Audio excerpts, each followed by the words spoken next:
Okay, so to start your first blog post, you make sure that you make sure you're on build, and then you're going to select new post.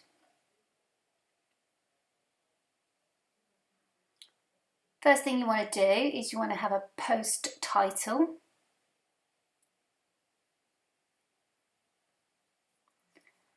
And then you can also change your date if you needed to. So say, for example, you were supposed to add in an extra piece of reflection you'd forgotten to do.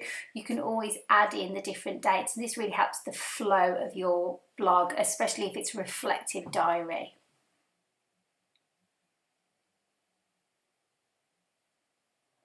Okay, so the next thing you need to do is start dragging your individual elements in. So the first thing you might want to do is add a title.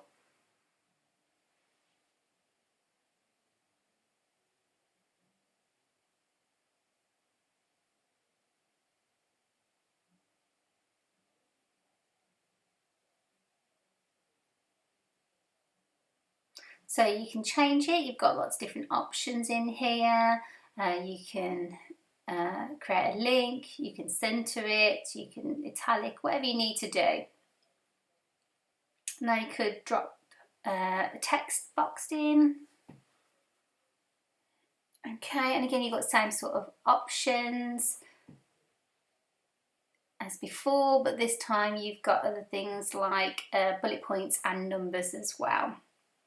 So what you can also do though is you can add hyperlinks into sections if you want people to be able to go in further. So I've got one there for the blurb, but I'm going to put this one in for Shutterfly. So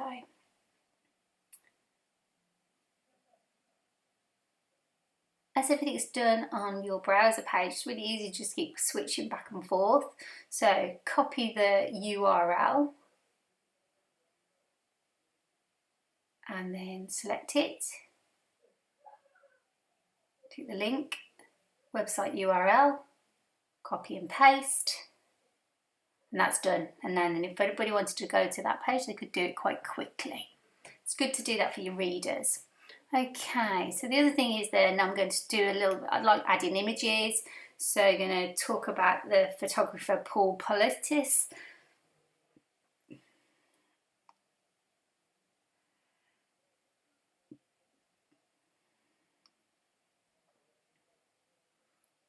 So a lot of the time as well, what I'll do is I'll go in and I'll just do a screenshot.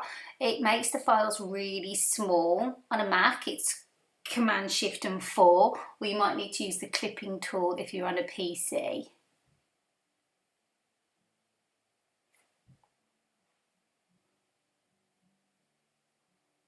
Okay, so go into image, drop the image into it. Click on the button, upload your picture from your computer, select your screenshot,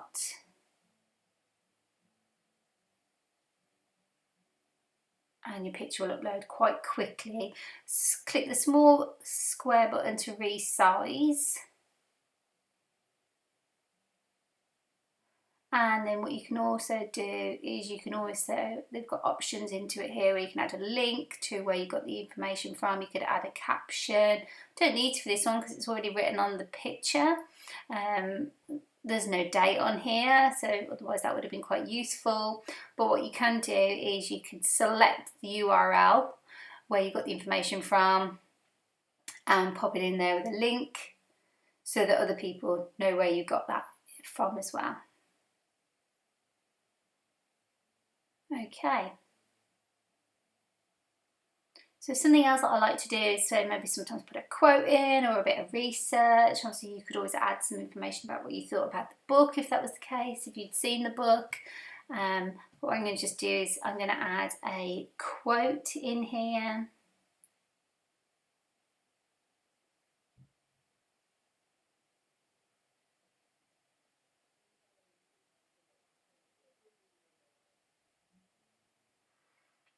Okay, so I've had something before when I was reading it that was quite useful. Here we go. So this talks about how the books, how he feels about making his own books. stick the quote in, but I'm also going to put a link in as well for the URL, so I know that's exactly where I got it from. So it's basically referencing where I got the quote from. Now I've got quite a lot of empty space in the middle there, and the layout looks a little bit kind of boring. So what I'm going to do is I'm going to drag this up to the left hand side, and I'm going to move it around. So you can always just move that so it makes the picture a bit bigger. Also, I need to drop that down a little bit because it looks a little bit odd. There we go, that looks a little bit nicely more space. And maybe if I make the book a bit smaller, it might just balance out a little bit better. Okay, so that's kind of the starting point of it, really.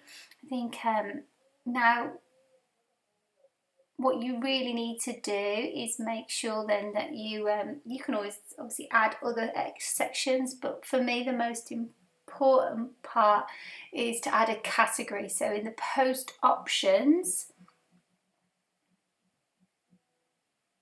this really helps when your tutor or even yourself is trying to find a blog post. Use the title of the blog post.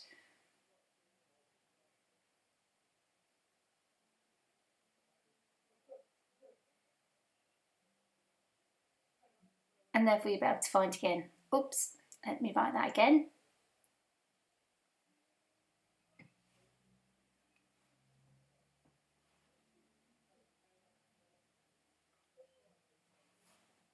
Okay, and then what I'll be able to do now is if I hadn't finished it, I could just save it and come back to it later on. Or if I'm happy with it, I'll just post it.